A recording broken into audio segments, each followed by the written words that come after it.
अक्सर आप अपने मोबाइल में अननोन नंबर के बारे में पता करने के लिए ट्रूकॉलर एप्लीकेशन का यूज तो जरूर करते होंगे, जिससे अगर कभी भी कोई भी अननोन नंबर से कॉल आती है तो ट्रूकॉलर बेसिकली हमें उस नंबर के ओनर का नाम और एड्रेस शो करता है और फिर हमको पता भी चल जाता है। लेकिन ट्रूकॉलर क्या सिर्फ इतना ही काम करता है? तो नहीं, क्योंकि ट्रूकॉलर इसके अलावा बहुत कुछ ऐसा कर सकता है जिससे आपकी पोल खुल सकती है कि आप अपने मोबाइल में क्या यूज करते हो, कौन सी चीज किस टाइम चलाते हो और भी सब कुछ। फिर भी ट्रूकॉलर को सबसे ज्यादा यूज किया जाता है क्योंकि किसी को पता ही नहीं है कि यह क्या क्या कर सकता है। लेकिन इस वीडियो के बाद में आपका डाउट पक्का क्लियर हो जाएगा। तो आज मैं आपको बताने वाला हूँ ट्रूकॉलर की इंटरेस्टिंग हिस्ट्री और इसको यूज करना सेफ रहेगा या नहीं इसके बारे में। ट्रूकॉलर स्वीडन की कंपनी है जो स्टॉकहोम में स्थित है, लेकिन ज्यादातर लोग क्या सोचते हैं कि ट्रूकॉलर इंडिया की कंपनी है, लेकिन ऐसा बिल्कुल भी नहीं है। ट्रूकॉलर को ट्रू सॉफ्टवेयर स्कैंडिनेविया एवी द्वारा बनाया गया है। ट्रूकॉलर कंपनी की स्थापना 2009 में दो इंजीनियर्स ने मिलकर की थी जिनका नाम एलन ममेदी और नामी जरिंगलम है। इस ऐप को फाउंड कर लेने के बाद सबसे पहले ब्लैकबेरी स्मार्टफोन्स के लिए शुरू किया गया था। जब यह सिम्बियन और माइक्रोसॉफ्ट विंडोज के लिए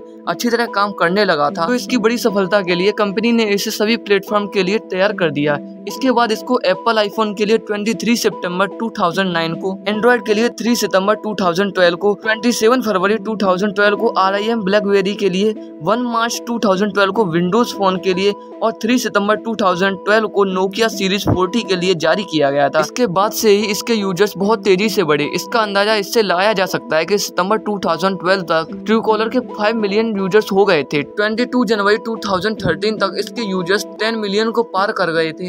इसके यूजर्स दिनों दिन बढ़ते जा रहे थे। उसी बीच 17 जुलाई 2013 को ट्रूकॉलर सर्वर को कथित तौर पर सीरियाई इलेक्ट्रॉनिक सेना द्वारा हैक कर लिया गया था।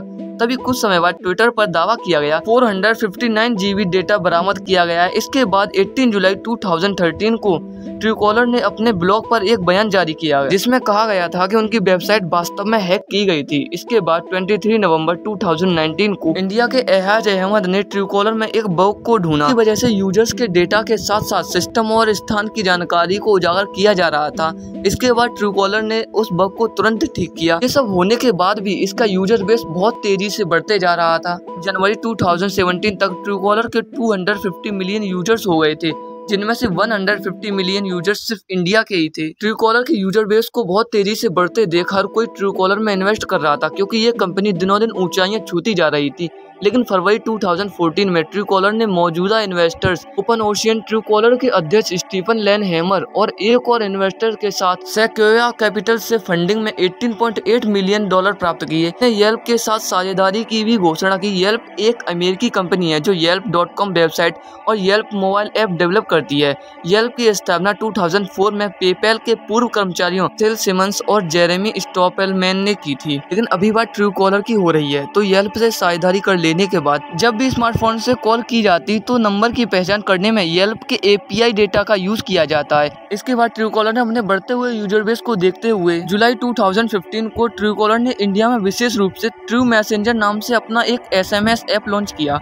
दिसंबर 2019 में ट्रूकॉलर ने अनाउंस किया कि वह 2022 में IPO को पब्लिक करने की योजना बना रहा है। ज्यादातर लोगों के मन में ट्रूकॉलर को लेकर एक डर सा बैठा रहता है कि ट्रूकॉलर को यूज करना सेफ है या नहीं। बेसिकली ट्रूकॉलर के काम करने का तरीका बिल्कुल सिंपल है। वो ऐसे, जब भी ट्रूकॉलर एप्लीकेशन को इंस्टॉल किया जाता है तो ये आपसे कॉन्टैक्ट्स को एक्सेस करने की परमिशन मांगती है और जब आप इसे परमिशन देते हैं तो ये आपके सारे कॉन्टैक्ट्स को अपने सर्वर पर अपलोड कर लेती है।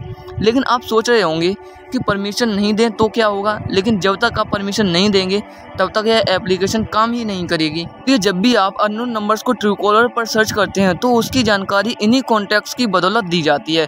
अब आप अंदाजा लगा सकते हैं कि ट्रूकॉलर के पास कितने सारे कॉन्टैक्ट्स की लिस्ट हो सकती है। लेकिन आप लोग सोच रहे होंगे कि ट्रूकॉलर जो भी जानकारी देता है वो क्या सही होती है?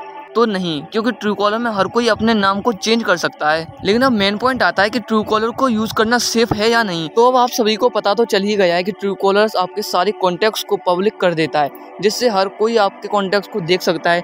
लेकिन इससे आपको क्या खतरा हो सकता है?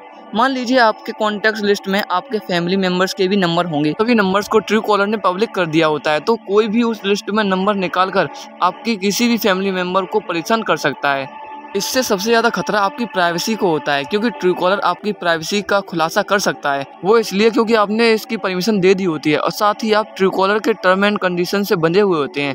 लेकिन क्या आपको पता है कि ट्रूकॉलर आपके मोबाइल से कौन कौन सी जानकारी एक्सेस करता है? तो ट्रूकॉलर बेसिकली आपके मोबाइल से browsing history, keywords, using activities, network information, resolution, SIM card uses, device ID, contacts, email address और भी बहुत सी जानकारी जिन्हें ट्रूकॉलर पब्लिक कर देता है और आपका सारा डेटा और भी कोई भी देख सकता है। इससे पता चलता है कि ट्रूकॉलर सेफ तो नहीं है, लेकिन आपके फोन पर ज्यादा अननोन नंबर से कॉल आती है तो आप ट्रूकॉलर वेव का यूज कर सकते हैं, जो बिल्कुल सेफ एंड सिक्योर भी है। तो आज बस इतना ही। आई होप आपको ये वीडियो अच्छी लगी होगी। अगर आपको वीडियो अच्छी लगी हो तो वीडियो को लाइक और ऐसी नॉलेजेबल वीडियोस के लिए हमारे चैनल को सब्सक्राइब करना मत भूलिएगा। Thanks for watching.